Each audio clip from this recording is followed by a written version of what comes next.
ስትጦሙ እንደ ግብዞች አትጠውልጉ።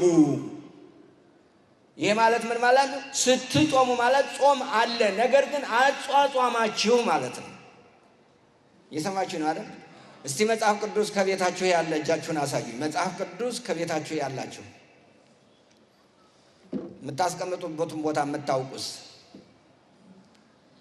የምታስቀምጡበትን ቦታ እና እንግዲህ ይህንን የምታውቁ ከሆነ ይሄ ቃል አሁን መጽሐፍ ቅዱስ ጋር ነው ብዙ ጊዜ የምንወያየው። መጽሐፍ ቅዱስ ቅድም ወንድማችንም አባታችንም ማስታወሻ የያዙ ሲሉ ሰምቻለሁ። እና መጽሐፍ ቅዱስ መያዝ ያስፈልጋል፣ የአንድ ክርስቲያን ዋና ነገር ነው። ስለዚህ ይሄንን ቃል የምታገኙት ማቴዎስ 6:16-18 ነው። ቃሉ እንዲህ ይላል፣ ስትጦሙ እንደ ግብዞች አትጠውልጉ። እስቲ እኔ ጋር በሉት ይህን ቃል። አልተሰማኝም። አዎ፣ ይሄ ማለት ምን ማለት ነው? ጾም አለ፣ አጿጿማችሁ ግን ለላይ የታይታ አይሁን።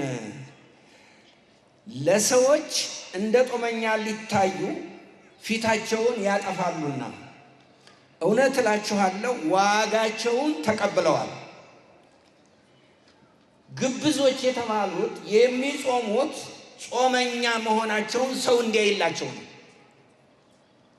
ስለዚህ እነዚህ ሰዎች ጾመኛ መሆናቸውን ሰው እንዲያይላቸው ከፈለጉ በፊታቸው፣ ባኗኗራቸው፣ ባካሄዳቸው ምልክት ማሳየት አለባቸው፣ ወይ መክሳት አለባቸው። ባይከሱ እንኳን የሆነ ጥቁር ነገር መሆን አለባቸው። ራሳቸውን ሰው እንዲያያቸው ምን ማለት ነው? ውይ እንደሱ እንደሷ እኮ ያለ የለም ተብለው እንዲደነቁ ማለት ነው። ዋና ነገራቸው ምንድነው? እነዚህ ሰዎች ሁላችሁም ሰው እንዲያያቸው ነው። ጌታ የእሱን ተከታዮች አንተ ግን ነው የሚለው፣ ሁላችንም ሰውን ነው የሚለው። አንተ ግን ስትጦም በስውር ላለው አባትህ እንጂ እንደ ጦመኛ ለሰዎች እንዳትታይ ራስህን ተቀባ፣ ፊትህን ታጠብ፣ ይከፍልሃል።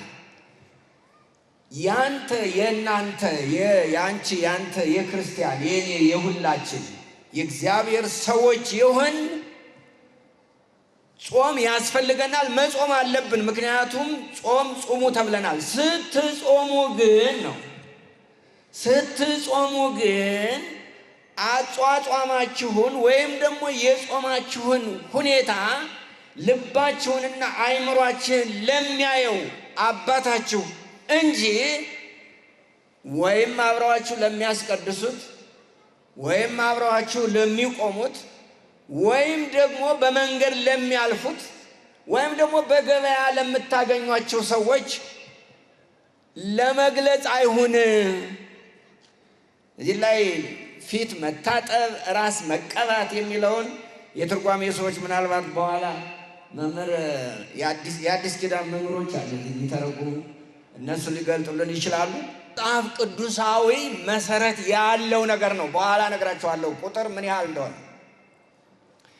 ስለዚህ ምንድነው ጌታ እነዚህን አብረው የሚሄዱ ጾምና ጸሎት ደግሞ ጾምን ሲል አብሮ ጸሎትም ጭምር ምጽዋትም ጭምር አብረው መሄድ እንዳለባቸው፣ ስትመጸውትም እንደዚሁ ደግሞ ስትጸልይም እነዚህ ነገሮች መንፈሳዊ ጉዳዮች ከእግዚአብሔር ጋር እንጂ ከግለሰቦች ወይም ከሌሎች ጋር አይደለም ነው ጌታ የሚናገረው። ጌታችን ኢየሱስ ክርስቶስ እንግዲህ ይህንን መሰረት አድርጎ ጌታችን ኢየሱስ ክርስቶስ ጥያቄ ተጠይቆ ነበር። ጥያቄው ስለ ጾም አይደለም የተነሳው። ብዙ ጊዜ ይህንን ስለ ጾም አድርገው የሚመለከቱ ሰዎች አሉ፣ ግን ስለ ጾም አይደለም። ምንድነው? ጌታችን ኢየሱስ ክርስቶስ ከኃጢአተኞች ሰዎች ጋር አዩት። ፈሪሳውያን አዩትና ለምንድነው ከኃጢአተኞች ጋር አብረህ የምትታየው? ወይም ኃጢአተኞችን ለምን ትወዳለህ? የጌታ አንደኛው ክስ ይሄ ነው፣ ኃጢአተኞችን መውደድ። አይገርምም? እየሰማችሁኝ ነው? የጌታ ዋና መለያው ምንድን ነው? ኃጢአተኞችን መውደድ። ኃጢአትን ይጠላል፣ ኃጢአተኞችን ግን ይወዳል። እና ከሰሱት። ከዚያም ምን መለሰ ለዚህ? እኔ ኃጥአንን እንጂ ጻድቃንን ልጠራ አልመጣሁም አለ። ጻድቃንን የሚሉ ሰዎች አያስፈልጋቸውም። የራሳቸው ጥርቃቸው የሚበቃቸው ከሆነ መልካም፣ አለበለዚያ ግን ለኃጢአተኝነታቸው እውቅና ለሰጡ ሰዎች ያንን ኃጢአት ላስወግድ ኃጢአተኞችን ልጠራ እንጂ ጻድቃንን ልጠራ አልመጣሁም ብሎ መልስ ይመልሳል። ልክ ወዲያው ስለዚህ አንተ ኃጢአተኛ ነህ ማለት ነው ለማለት የዮሐንስ ደቀ መዛሙርትና ፈሪሳውያን ይጾማሉ ይጸልያሉ ይላል ሉቃስ። እንደውም ይጾማሉ ይጸልያሉ፣ ያንተ ደቀ መዛሙርት ግን ይበላሉ ይጠጣሉም አሉት ብለው ጠየቁ ነው የሚለው። ምን ማለት ነው እንዴ? ከኃጢአተኛ ጋር መዋልህ፣ ኃጢአተኞችም መውደድህ ለትስማት አንተም የእነዚያው ጓደኛ መሆንህ ባህሪህም ያው ነው ብለው ለመክሰስ ነው። እንግዲህ ጌታ ምን አለ? አይደለም፣ እንደሱ አይደለም፣ እኔ ኃጢአተኞችን ልጠራ እንጂ ጻድቃንን ልጠራ አልመጣሁም ተብሎ ተጽፏል ይልና እንዲያውም ባለመድኃኒትን ወይም ሐኪምን የሚፈልገው ወይም ወደ ሐኪም ቤት የሚሄድ ሰው የታመመ ነው። በነገራችን ላይ የታመሙት ሁሉ ወደ ሐኪም ቤት አይሄዱም። ለበሽታቸው እውቅና የሰጡ ሰዎች ናቸው። እኔ ጋር ናችሁ? አንዳንድ በሽታ በሽተኝነትንም መካድ የሚባል በሽታ አለ። በተለይ ከአእምሮ ጋር የተያያዘ በሽታ በሽተኝነትን ይክዳል። አልታመምኩም ነው የሚለው፣ ታሞም ቢሆን ማለት ነው። ስለዚህ እነዚያ ሰዎች መድኃኒት የለም። እንደውም በእኛ ሀገር ይባላል እኮ በሽታውን የሸሸገ መድኃኒት የለውም ይባላል። ስለዚህ ምን ማለት ነው? ለበሽተኝነታቸው እውቅና የሰጡ በሽተኛ መሆናቸውን የተገነዘቡ ሰዎች ወደ ሐኪም ቤት ይሄዳሉ። ልክ ኃጢአተኝነታቸውን የተረዱ ሰዎች እኔ ለነሱ አዳኛቸው ነኝ አለ ጌታ።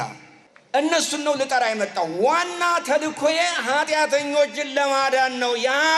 ኃጢአትን ልጠላ፣ ኃጢአትን ልጸየፍ፣ ነገር ግን ደግሞ ኃጢአተኞችን ላድን አላቸው።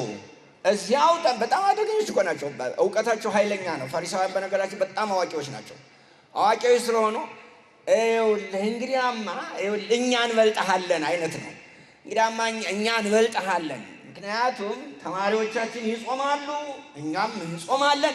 ሌላው ቀርቶ የዮሐንስ ደቀ መዝሙርም ይጾማሉ። አንዳንድ ጊዜ እኮ ዮሐንስን እኮ አይቀበሉትም። ጌታን ለመክሰስ ብቻ ነው ዮሐንስን የሚቀበሉት።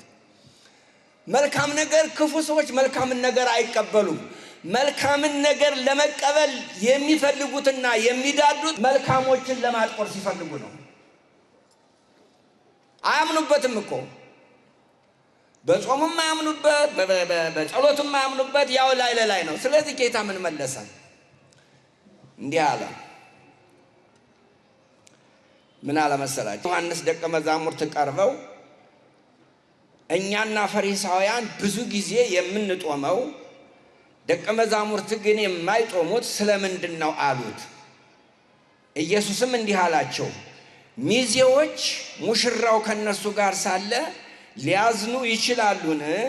ነገር ግን ሙሽራው ከነሱ የሚወሰድበት ወራት ይመጣል፣ በዚያ ጊዜ ይጦማሉ አለና ምሳሌ ነገራቸው። ባረጀ ልብስ አዲስ እራፊ የሚያኖር የለም፣ መጣፊያው ልብሱን ይቦጭቀዋልና መቀደዱም የባሰ ይሆናልና።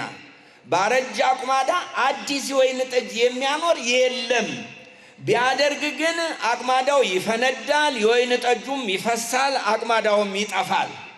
ነገር ግን አዲሱን የወይን ጠጅ በአዲሱ አቁማዳ ያኖሩታል፣ ሁለቱም ይጠባበቃሉ አላቸው። እነዚህ ጌታ ይህንን ትምህርት ስለ ጾም አንድ መልስ ሰጠ። ከዚያ ምሳሌ ነው የሰጠው። ታውቃላችሁ ሚዜ ከሙሽራ ጋር ወይም ደግሞ ሙሽራ ከሚዜው ጋር ከሆነ ሙሽሮች አይጾሙም። ለሙሽራው ክብር ሲባል ለሙሽራ ክብር ሲባል ሙሽራውን ለማክበር ሲባል ሚዜዎቹ የሙሽራውን ሰርግ ለማክበር አይጾሙም።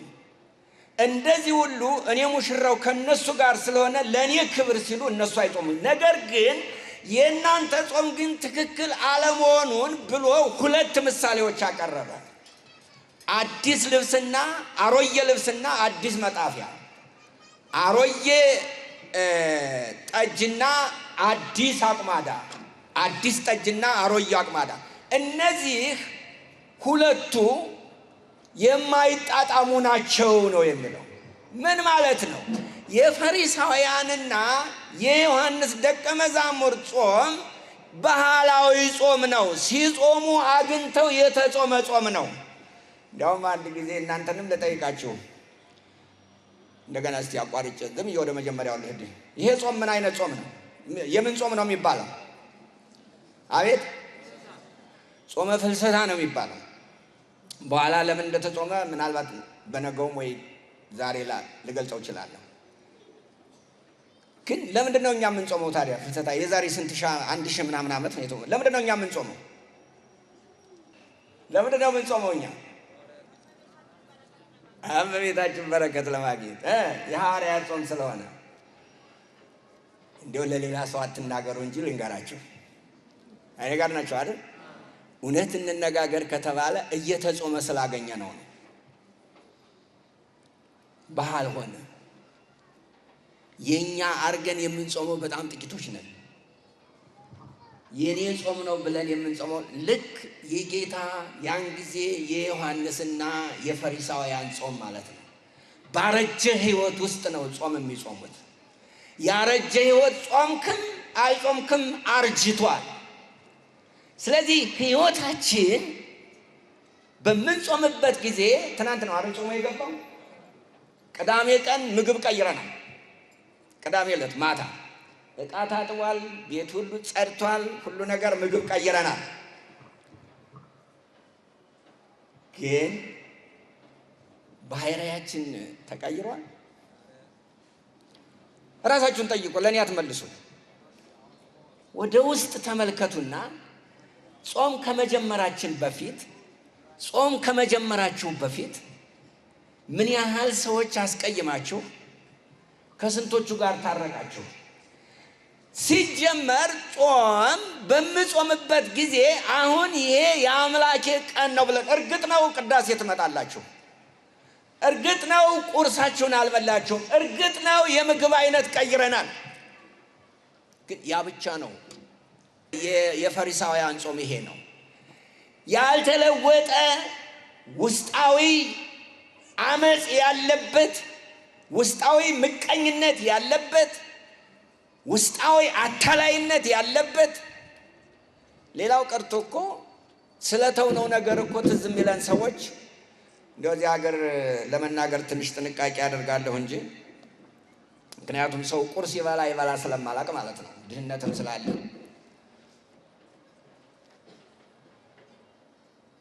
ያው የምንጾመው ምናችን ነው? ቁርሳችን ነው አይደል? የምንተው ቁርሳችን ነው። ምሳችን መቼም እንበላለን ቅዳሴ ወጥተን አይደል? እንዲህ አትበሉም እንዴ? እራታችሁንም እንደዚሁ። የቀረችው ምንድን ናት? ቁርስ ብቻ ናት። እሷ የት ሄደች? ምንድን ነው የምታደርጓት እሷን? ስለ እሷ እኮ ራሳችን ጠይቀን እኮ አናውቅም። ስለ እሷ ስለ ተውናት ነገር እኮ ጥያቄ እንኳን ጠይቀን አናውቅም። ስለዚህ እነዚህ ሰዎች ሕይወታቸው ስላልተለወጠ፣ ሕይወታቸው ለጾም የማይስማማ ስለሆነ፣ ያረጀ ሕይወት ስለሆነ ያላቸው፣ ጾማችሁም አልጾማችሁም መንፈሳዊ ጉዳይ የላችሁም ማለት ነው ጌታ እየተናገረ ያለው። እንዲያውም በሉቃስ ላይ ጸሎትም ይጸልያሉ፣ አንተ ግን አትጸልይም፣ ጸሎትም ሆነ ጾምም ሆነ ትክክለኛ አቅጣጫውን ካልያዘ ድካም እንጂ ከንቱ ነው። ስለዚህ የኛ ጾም ምን አይነት ነው? እንግዲህ ራሳችሁን እንድትጠይቁ ነው። አሁን ይሄ ያነበብኩት አሁን መጽሐፍ ቅዱስ የምታነቡ የማቴዎስ ወንጌል ምዕራፍ 9 ቁጥር 14 እስከ 17 ነው። እንደዚሁ ሉቃስ 9ም እንደዚሁ አለ። ስለዚህ ይሄ ነው። ታዲያ በጾም ጊዜ ምንድነው ማሟላት ያለብን? በጾማችን ጊዜ ልናሟላ የሚገባው ነገር ምንድነው? እኔ ጋር ናችሁ? እና አሁን ዛሬ መደላድል ወይም ደግሞ መሰረት እየጣልኩ ነው። በጾማችን ጊዜ ምን አይነት ህይወት ሊኖረን እንደሚገባ አብረን የምናነበው የእግዚአብሔር ቃል አለ። ስለዚህ አብራችሁ በጾማችን ጊዜ በትክክል ጾማችን በእግዚአብሔር ፊት የተወደደ መስዋዕት ይሆን ዘንድ ትክክለኛ መንፈሳዊ ቅባሎት ያገኝ ዘንድ እግዚአብሔርና እኛ በዚህ 16 ቀን በትክክል ሁልጊዜም እግዚአብሔር ከኛ ጋር ነው። ይሄ ዝም ብለን በጾምን ጊዜ ሌላ መሆን የለብንም። ነገር ግን ይሄ የተለየ ቀን ስለሆነ ነው። የተለየ ቀን፣ የተለየ ሰዓት፣ የተለየ ህይወት ስለሆነ ነው። ስለዚህ እግዚአብሔር ጥንት ለህዝቦቹ ለራሱ ህዝቦች የእግዚአብሔር ህዝቦች ለራሳቸው በራሳቸው በጾማቸው ጊዜ ምን ማሟላት እንዳለባቸው 4 ቅድመ ሁኔታዎችን አስቀምጧል። ከኔ ጋር ናቸው አይደለ? እና ይሄን አብረን እናነባለን። የይሁዳ ቤት የሚል አለ። የኦርቶዶክሳውያን አማኞች ብለን እንተረጉመዋለን። ይሄንን ከኔ ጋር ተነባላችሁ። የይሁዳ ቤትና የእስራኤል ቤት። ይሄንን እኔ እናንተ ኦርቶዶክሳውያንና ኢትዮጵያውያን ብለን ልናነበው እንችላለን። የይሁዳ ቤትና የእስራኤል ቤት ሆይ በሉ በአሕዛብ ዘንድ እርግማን እንደነበራችሁ እንዲሁ አድናችኋለሁ፣ በረከትም ትሆናላችሁ። ይሄ ቃል ዛሬ ለኛ ያስፈልገናል። ዓለም የሚያየን እና ዓለም የሚመለከተን በምንድን ነው? እየሰማችኝ ነው? በዓለም ያሉ ሚዲያዎች፣ በዓለም ያሉ አዋቂዎች፣ ፖለቲከኞች የሚመለከቱን ከውጭ ሆነው እንዴት ነው? ረሃብተኞች፣ ፍቅር የሌላቸው፣ የተጣሉ፣ ጠቅለል ባለመልኩ እርግማን ያደረባቸው ነው የሚሉን እኮ። ነገር ግን እግዚአብሔር እንዲህ ይላል፣ ዛሬ በዚህች 16 ቀን ውስጥ በእግዚአብሔር ፊት ተናዘን ልባችንና አይምሮአችን አፈሰን፣ ይሄ ዝም ብሎ የምግብ መተው ሳይሆን ከውስጣችን በእግዚአብሔር ፊት ልባችን ተሰብሮ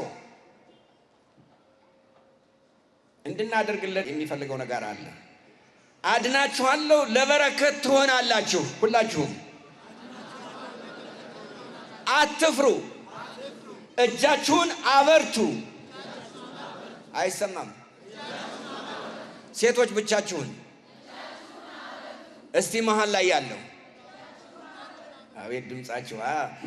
ምናልባትም 24 ሰዓት የምትጾሙ ሰዎች ሳትኖሩ አትቀሩ። ድምጻችሁን ትብሏል። የሰራዊት ጌታ እግዚአብሔር እንዲህ ይላልና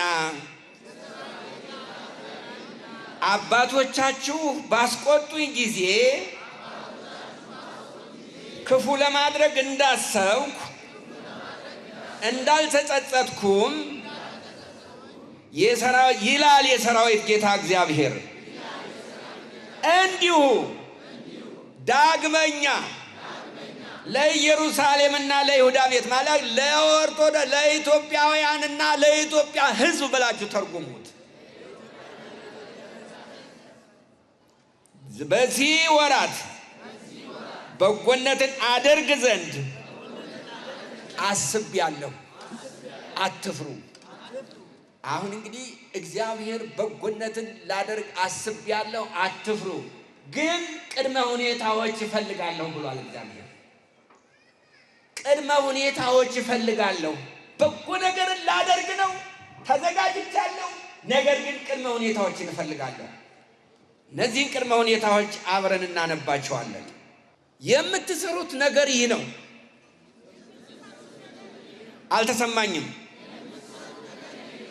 እያንዳንዳችሁ ከባልንጀራችሁ ጋር እውነትን ተነጋገሩ። አንደኛው ይሄ ነው። ይህንን በሉት። እያንዳንዳችሁ እንደገና ከባልንጀራችሁ ጋር እውነትን ተነጋገሩ። ምን ማለት ነው? ይሄ እውነተኛ ሁኑ ማለት ነው። ምድራችን የውሸት ምድር ሆናለች። ዛሬ ጧት አንድ ሰውዬ እዚህ ሀገር ስለመጣሁ ነው ደወለልኝ። አይ እኛ እኮ አሁን ቢሮ አንቀበልም እና ቢሮ የለንም የሱባኤ ጊዜ ነው አልኩት። እኔ እኮ መስቀል ተሳልሜ ልሄድ ነው አለ። እውነትህን ነው? አዎ። እርግጠኛ ነህ? አዎ። እሺ ና። አንድ ልጁ ደግሞ እህቴ ናት ብሎ ይዞ መጣ። እንዳልኳቸው ያው እንግዲህ ያለኝ ምንድን ነው? መስቀል ተሳልሜ መሄድ። እሺ መስቀሌን አሳለሙ ቆምኩና ልሄድ ነው። አይ እንዲያው ትንሽ የማናገር ነገር አለ አለ። መስቀል እኮ ነው ልሳለም ብል የመጣው። ግን ያው ማና እሺ በል እስቲ። ከዚያ ያመጣል ሌላ ብዙ ነገር። እንዴ ይህን ልትነግረኝ እኮ አይደለም፣ ስለዚህ ዋሽተኛል ማለት ነው አልኩት። እንዴ ውሸታምማ አይደለሁም። እንዴ ምን ብዬ ልጥራህ ታዲያ? ወይ ሌላ ስም ስጠኛ። አይ ውሸታም እኔ እኮ ዋሽቼ አላውቅም። እሺ ዛሬ ዋሽተሃል። ምክንያቱም ያልከኝን አልመለስክልኝም፣ ያልከኝን አይደለም እያደረክ። ትንሿ ነገር አይ እቺ እኮ ትንሽ ናት እንላለን። ውሸት ውሸት ነው። ስለዚህ ምን አለ እግዚአብሔር? ከባልንጀራችሁ ጋር እያንዳንዳችሁ ምንን ተነጋገሩ? ሁላችሁም። አቤት። ስለዚህ በዚህ በጾም እውነተኛ ሁኑ። አንደኛ። ሁለተኛ በበራችሁ በአደባባያችሁም የእውነትንና የሰላምን ፍርድ ፍረዱ። ትክክለኛ ፍትሃዊ ሁኑ ማለት ነው። ለማንም ለእህት፣ ለወንድም፣ ለአጎት፣ ለአክስት፣ ለሚስት፣ ለባል፣ ለቄስ፣ ለጳጳስ፣ ለሕፃን፣ ለልጅ እኩል ክርስቲያን የሚባለው እሱ ነው። እውነትን ፍረዱ። ሁለት። ሶስተኛ ሁላችሁም በባልንጀራችሁ ላይ ክፉ ነገር በልባችሁ አታስቡ። ይሄ የጾም ነው፣ የጾም መመሪያ ነው። ሶስተኛ አራተኛ ነው የሐሰትን መሐላ አትውደዱ። እንግዲህ ይህንን ነገር ሁሉ እጠላለሁና በቃ ይህንን ስለማልወድ ከኔ ጋር ጊዜ ለማሳለፍ ከፈለጋችሁ በጾምም በሉት በጸሎትም በሉት ከኔ ጋር ጊዜ ለማሳለፍ ከፈለጋችሁ እነዚህን ነገሮች አሟሉልኝ ብሏል እግዚአብሔር። ስለዚህ ጾማችን እነዚህን ካሟሉ ይላል። እነዚህን ካሟሉ ጾማችን አራተኛው፣ አምስተኛው፣ ስድስት የጾም ጊዜዎች አሉ። እነሱም በኋላ ነው ማመጣቸው። እነዚህን ካሟላችሁልኝ የጾምን አይነቶች እንናገራለን። አለበለዚያ እነዚህ ካልተሟሉ ጊዜ ነው የጊዜ ሽግሽግ ነው የምናደርገው። ምግባችን ጠዋት የምንበላ ሰዎች ወደ ሰዓት አሳለፍ፣ ከዚያ መጣን ቅዳሴ የምንለውን ቆም። ያውን ስጋው ደግሞ ላንቀበል፣ ስጋውን ከስጋችን ደግሞ ከደማችን ያዋሃድልን።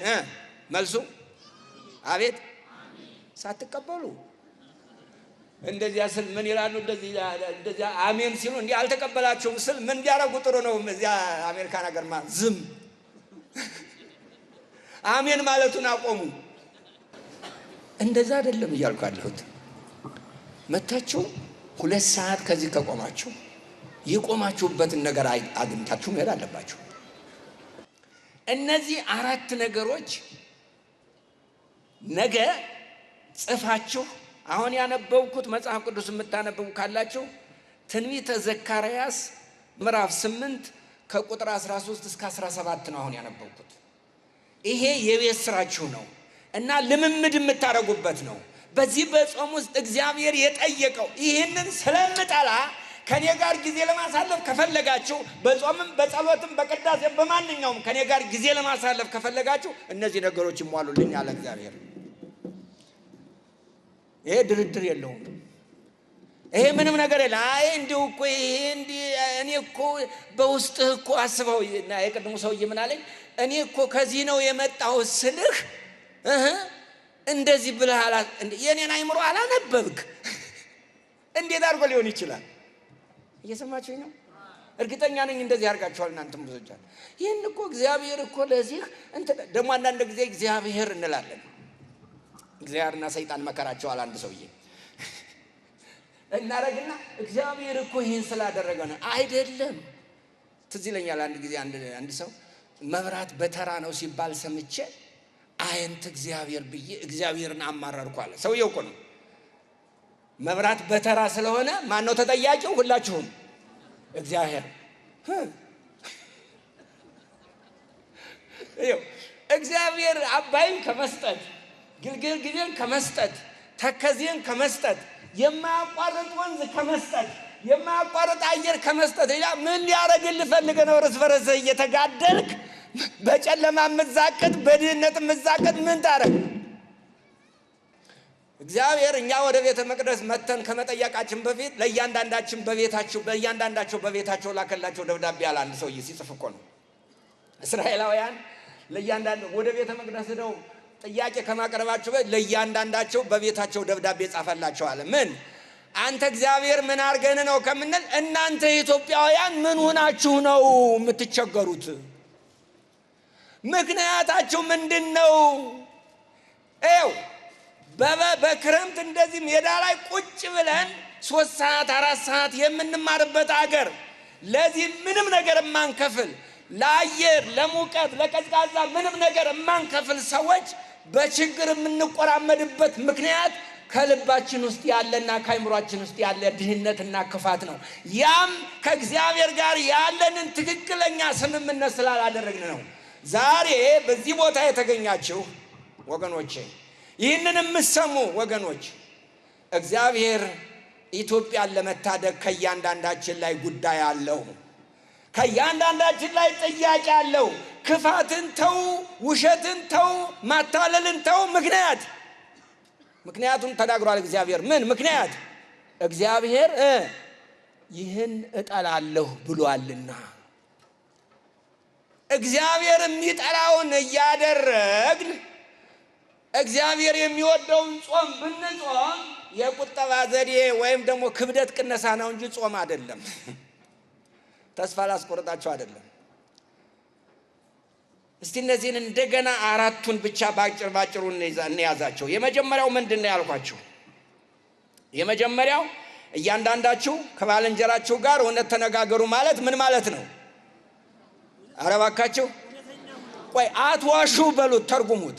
እውነት ተነጋገሩ ማለት አትዋሹ ማለት ነው። ስለዚህ ቁጥር 1 እግዚአብሔር የሚፈልገው ቁጥር 1 አለመዋሸት፣ ውሸትን እጠላለሁ አለ እግዚአብሔር። አንደኛ። ሁለተኛ በበራ አደባባያችሁ የእውነትንና የሰላምን ፍርድ ፍረዱ። ይህ የፍርድ ቤቶች ጉዳይ አይደለም። ይህ የፍትህ ተቋማት ብቻ እያንዳንዳችን በልባችን በቤታችን የምናደርገው ጭምር ነው። እያንዳንዳችሁ ፍትሃዊ ሁኑ፣ እውነተኛ ሁኑ ማለታችን ነው። ፍትሃዊ ሁኑ። ሶስተኛው ደግሞ በበር አደባባያችሁ ነው ሁላችሁም በባልንጀራችሁ ላይ ክፉ ነገርን አታስቡ። ማድረግ አይደለም አለማሰብ። ስንቶቻችሁ ናችሁ ቤተክርስቲያን እንዲያው የከሌን ነገር ብላችሁ የምታስቡ? እንዲያው በዚህ ጾም የከሌን ነገር ካሳየኸኝ እንዲያው የኪዳነ ምሕረት ዳቦ ጋግራለሁ የምትሉም ልትኖሩ ትችላላችሁ። በነገራችን ላይ እንዲህ አይነቱን አይቀበልም እግዚአብሔር። አንዳንዶች ሰዎች እኮ የጠሉት ሰው ያለበት ምን ነው መብረቅ መጥቶ በሰነጠቀ ይላሉ። እሱ እኮ እዚህ አለ። እንዲህ አይነት አይሰማም እግዚአብሔር እንዲህ አይነቱን። ስለዚህ አልወድም ብሏል። ስለዚህ ምን አለ? የሐሰትን መሐላ አትውደዱ። እግዚአብሔርን እንላለን እኮ ብድግ አድርገን በቃ ስንጥቅ በቃ አትውደዱ። ምክንያት ይህን ነገር እጠላለሁና ይላል እግዚአብሔር። ይህን ነገር መጥፎ ነገርን የማናደርገው ምክንያቱ ምንድነው? ሁላችሁ ምክንያቱ እግዚአብሔር ይህን ነገር ስለማይወድ ነው። ይህንን ካላስተካከላችሁ ጾማችሁን አልቀበልም ብሏል። ይህን ካስተካከላችሁ ግን 3 የጾም አይነቶች አሉ። እነሱን እገልጻለሁ። የመጀመሪያው ጾም 3 የጾም አይነቶች አሉ። የመጀመሪያው የወጣኒ ጾም ወይም የምንለው ወይም ደግሞ ከፊል ጾም ነው። ይሄኛ ምን ጾም ነው? በቃ የመጀመሪያ ጾም ማለት ምንድነው? ቁርሳችን አንበላም፣ እራታችን፣ ምሳችን ያውም ቁርሱን ደግሞ የጣልንበትን አናቅም። ያው ተማሪ ቤቱ ነን። ጳውሎስ ነበር ካለ የጾም ጊዜ ምን እንደሚደረግ ታውቃለህ? ዳቦና ሻይ አብሮ ይቀርባል። በእናንተ ጊዜ ቀርቷል ወይስ አለ? ይኸውላችሁ ተማሪ ቤት እኮ ነው። እኛ እንጾማለን። በጾማችን ጊዜ የቁርሳችን የቀረችብን ዳቦና ሻያችን አብራ ከምሳችን ጋር ትቀርባለች። ግን ምኖች ነን? ንገሩኝ እንጂ ጿሚዎች። እንደዚህ ነው። ሁላችሁም እንደዚህ ነው። ምግብ እንጂ የቀየራችሁት ሌላ የቀየራችሁት ነገር የለም። ጾም ያለው ብለህ አታውሪ። እንዲህ አይነት ጾም የለም። በቃ ምንም። እውነቱን ልንገራችሁ አትቀየሙም? በደንብ ይኸው እውነቱን ንገረኝ ካላችሁ ከልቤ ነው የምነግራችሁ። ኢትዮጵያ ኦርቶዶክስ ተዋሕዶ ቤተክርስቲያን ጾምን በትክክል እንደ እግዚአብሔር ፈቃድ ብትጾምና ለጾመችው ታማኝ ብትሆን በኢትዮጵያ ምድር ድሃ አይገኝም። ምክንያቱም ቁርሳችን ብቻ ለድሃው ቀለብ ይሆናል። እስቲ ሂሳብ እንስራ። ስንት ህዝብ ነው? ስንት አለ ብላችሁ እዚህ ቤተክርስቲያን ስንት አባላት አለ? ብዙ ነው አትበለኝ እንጂ ቁጥር አምጣ። 8000 የተመዘገበ አባል አለኝ አለ።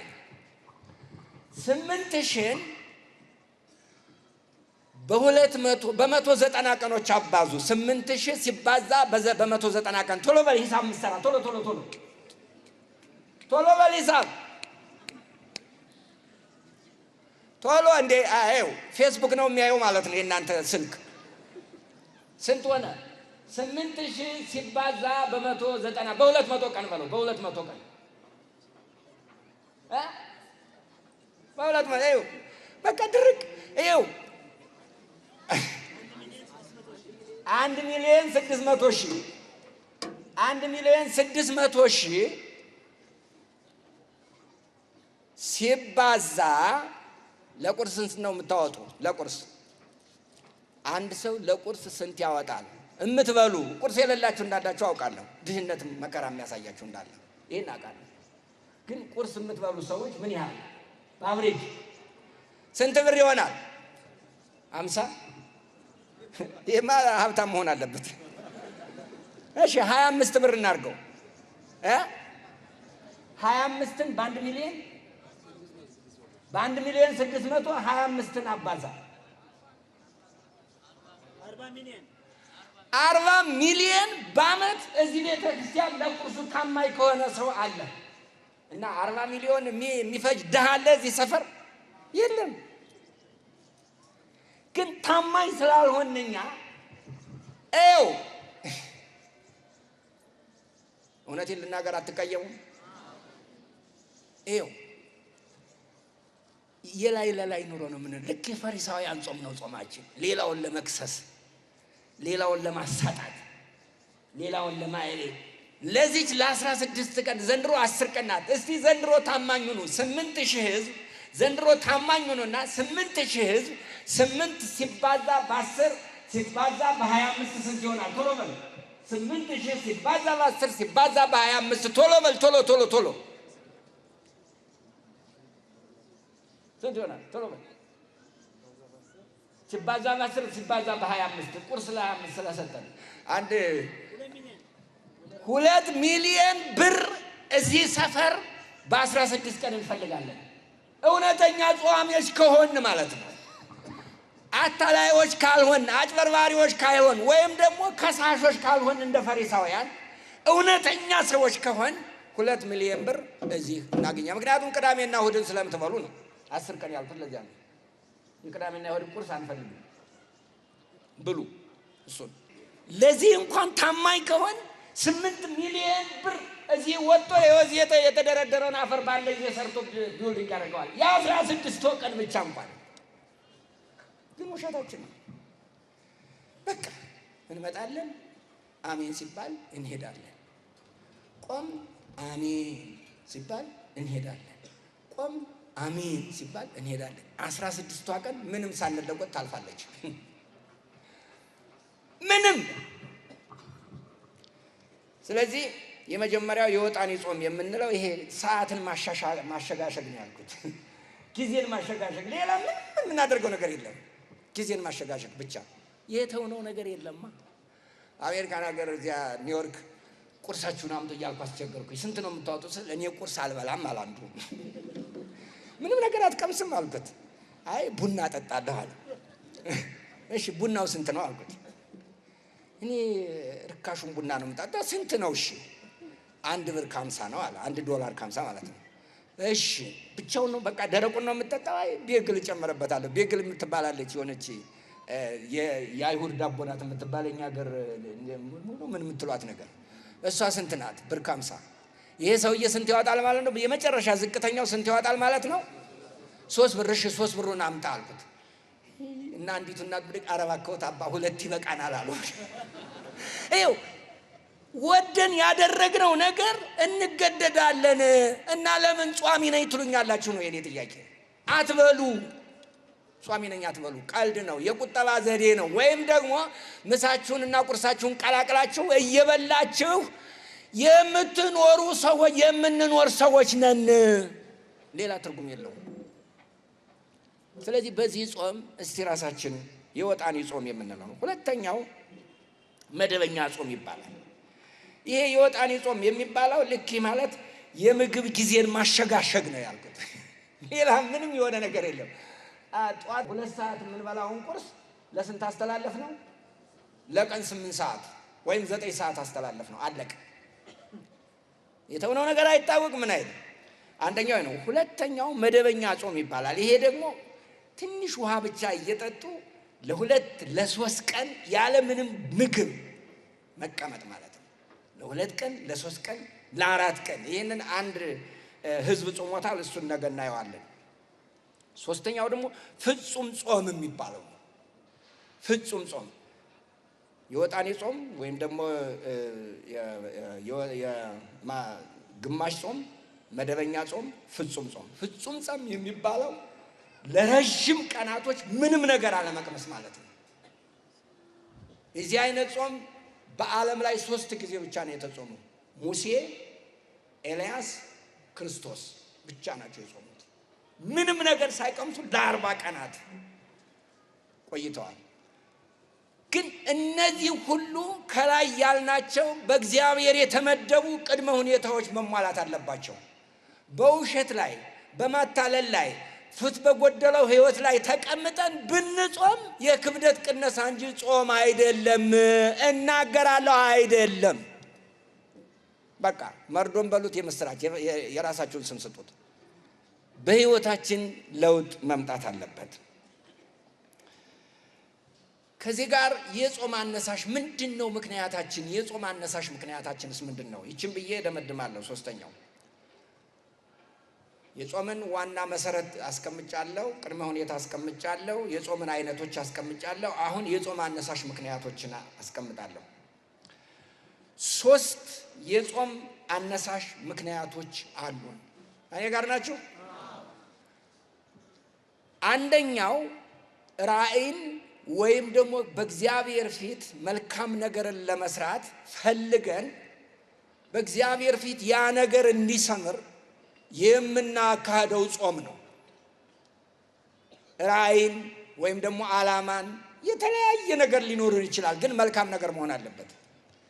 አንዳንድ ጊዜ ሌሎች እንዲጠፉልን ስንጾም ውለን ስንጾም ብናደር ራሳችን በረሃብ እንገላለን እንጂ እግዚአብሔር አይሰማም እንደዚህ አይነቱን ነገር።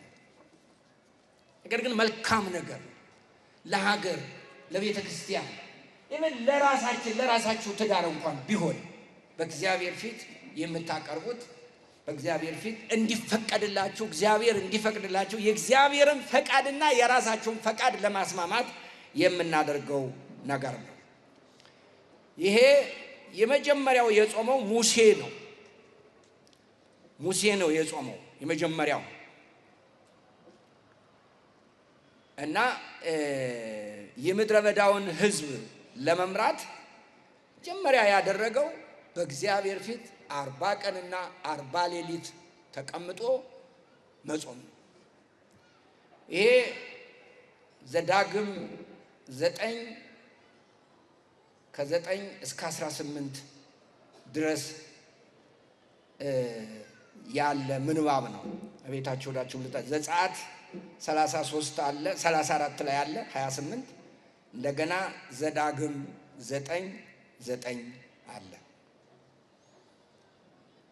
ላንብላችሁ ወይስ ከቤታችሁ ወዳችሁ ታነቡታላችሁ? ሁለት ሰው ብቻ ነው ያለው። ስንት ብዙዎች ናቸው። እሺ በዚያም 40 ቀንና 40 ሌሊት ከእግዚአብሔር ጋር ነበረ። እስቲ በሉ እኔ ጋር ማን? ሙሴ። እንጀራ አልበላም፣ አይሰማም።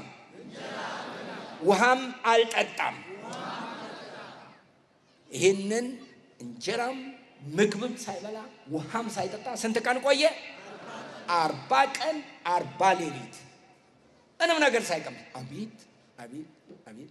ዛሬ እስከ 8 ሰዓት ድረስ ለመቆየት ሁኜ የደከመኝ ልነግራችሁ አልችልም። ምን አይነት የእግዚአብሔር ስጦታ ነው! በእግዚአብሔር 40 ቀን 40 ሌሊት እህል አልበላም፣ ውሃም ደግሞ አልጠጣም። አቤት! ግን በጽላቶቹ 10ሩ ቃላት ኪዳን ቃሎች ተጻፈ። እንዲህም ሆነ ሙሴ ከሲና ተራራ በወረደ ጊዜ 2ቱ የምስክር ጽላቶች በሙሴ እጅ ነበሩ። ሙሴም ከተራራው በወረደበት ጊዜ እግዚአብሔር ከእርሱ ጋር ስለተነጋገረ የፊቱ ቁርበት አንጸባረቀ። ከስቶ እኮ አልወረደም። የፊቱ ቁርበት አንጸባረቀ። እንዳንጸባረቀ እሱ እንዲያውም አላወቀም ነበር። አሮንና የእስራኤል ልጆች ሁሉ ሙሴን ባዩ ጊዜ እነሆ የፊቱ ቁርበት እንዳንጸባረቀ ወደ እርሱ የሚቀርቡ ዘንድ ፈሩ። ከስቶ ተቆራምዶ ሰውነቱ እንዲህ እያለ አይደለም የወረደ።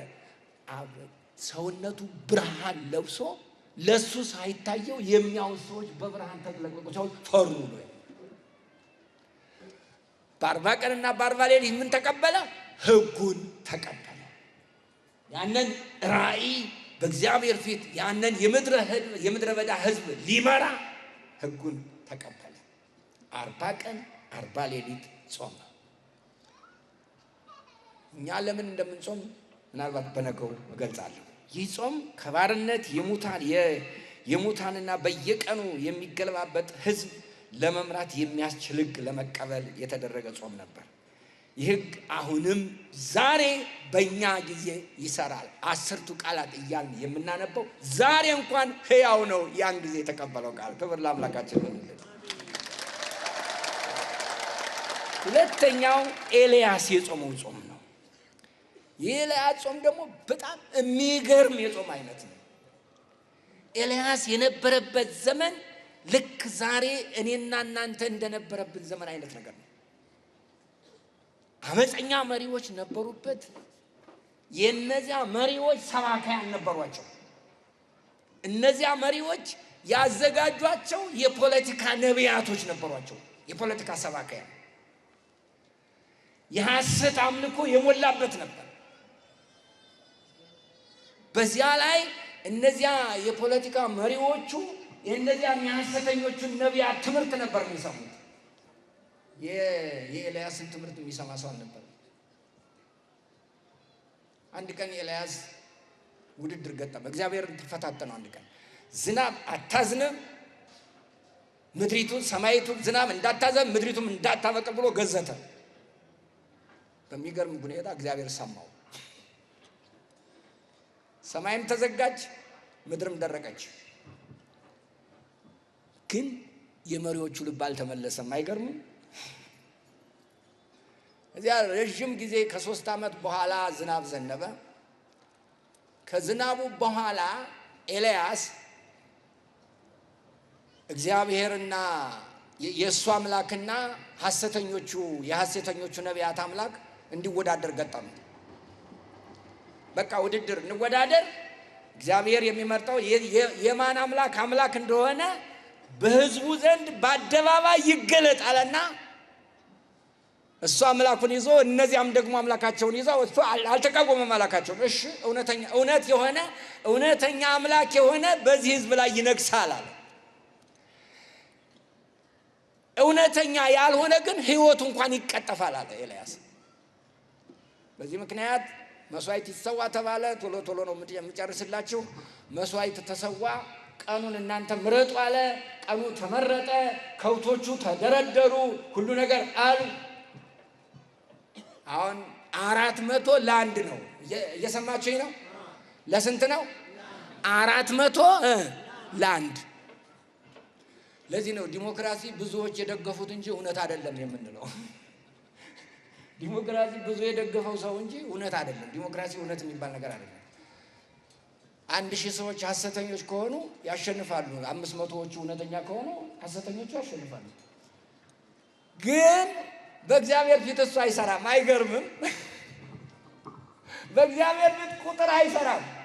የሚሰራው አንድ እውነት ብቻ ነው። አየ ጋር ናችሁ። ክብር ለአምላካችን ይሁንልን። አደራችሁን ይህን እያልኩ ያለሁት በዚህ ጾም እውነተኛ መሆን ምን ያህል ኃይል እንዳለው ልነግራችሁ እየፈለኩ ነው። ይኸው ስም አጥፊ ሰባኪ በሙሉ ስም ያጠፋል እንጂ እውነትን ሊለውጠው አይችልም። እውነትን ደግሞ ሌላ ቃል ጨምረህ ልታዳብረው ወይም ልትለውጠው አትችልም።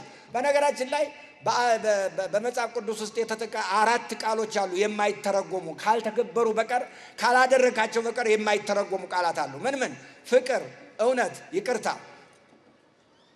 እነዚህ አትተረጉማቸውም። ፍቅርም ካልወደድክ ፍቅር ምንድን ነው ብትል መውደድ ነው፣ ሌላ ነገር የለውም። ይቅርታም ይቅር ካላልክ ልትተረጉመው አትችልም። እውነትም እንደዚሁ ካላደረከው አይተረጎምም። ስለዚህ ኤልያስ የእናንተና የኔ አምላክ ማን እውነት እንደሆነ መስዋዕቱ የተቀበለለት መስዋዕቱን ከሰማይ እሳት ወርዶ የበላለት እሱ እውነተኛ አምላክ ያመልካል። መጀመሪያ እነዚህ 400 ነቢያቶች፣ ነቢያት ሐሰት ይሏቸዋል እነ መምህር፣ ነቢያት ሐሰቶች መስዋዕታቸውን አዘጋጁ፣ ጸሎታቸውን ጀመሩ። ኤልያስ እንዴት አድርጎ እንደሳቀባቸው ብታነቡት በጣም ነው የሚገርመው። በጣም ፍንክርክ ብሎ ነው የሳቀባቸው። ይጮኻሉ። አይ እንደው ትንሽ ተኝቶ ሊሆን ይችላል አላቸው። እንደው ምናልባት አምላክ ስለሆነ ስራ ሳይበዛበት አይቀርም አልሰማም ቢባል እንደው ምናልባት ወደ አንድ ሀገር ሊጎበኝ ሂዶ እንደሆን ይላቸዋል ቢሉ ሰውነታቸውን ቢያደሙ ምን ቢሉ ውሸት ነው። ውሸትን እኮ ምንም ብደረድረው አይመጣማ፣ ሊሆን አይችልም። ኤልያስ የራሱን አደረገ። ጉድጓድ ማሱ አለ፣ ውሃ ደርቦ አለ፣ ሙሉት አለ፣ ሞላ፣ እንጨት ተደረደረ። ከዚያ መስዋዕቱ ተቀመጠ። ከዚያ በኋላ አንተ የይስሐቅ የአብርሃም የይስሐቅ አምላክ እውነተኛ አምላክ ዛሬ በፊት ጸሎቴን ይዤ ቀርቤያለሁና ስማኝ ብሎ ጸለየ። ወዲያውኑ ከሰማይ እሳት ወረደ። ያንን መስዋዕት በላው ብቻ ሳይሆን ምድሪቱን እስከ ምድሪቱ ውሃውን ጠልቆ እስከ ምድሪቱ ድረስ እሳቱ ደረሰ ይላል። ኤልያስ አሸነፈ። እና ይህን ያየ ሰው ምን መሆን ነበረበት? ይህን ያየ ሰው ምን መሆን ነበረበት? አይደለም ይመስልሃል? እንዲያውም እንደገና ልባቸው ደነደነ እንጂ። ከዚያ እነዚያ 400 ተቀጡ። እዚያ ላይ ታረዱ፣ በሙሉ ተቀጡ። ይህን ስትሰማ የዚያ ንግስቲቱ ይህን ስትሰማ ኤልያስን ልትገለው ፈለገችው። ከዚያ በኋላ ኤልያስ ምን ቢል ነው? በቃ ውሰደኛል፣ እኔ በቃ ከዚህ ምድር መኖር አልፈልግም፣ ውሰደኛል። ያ 3 ቀን ተጓዘ ይላል። ብላ 3 ጊዜ መገበውና 2 ጊዜ ምግብ በልቶ 40 ቀን ተጓዘ ይላል።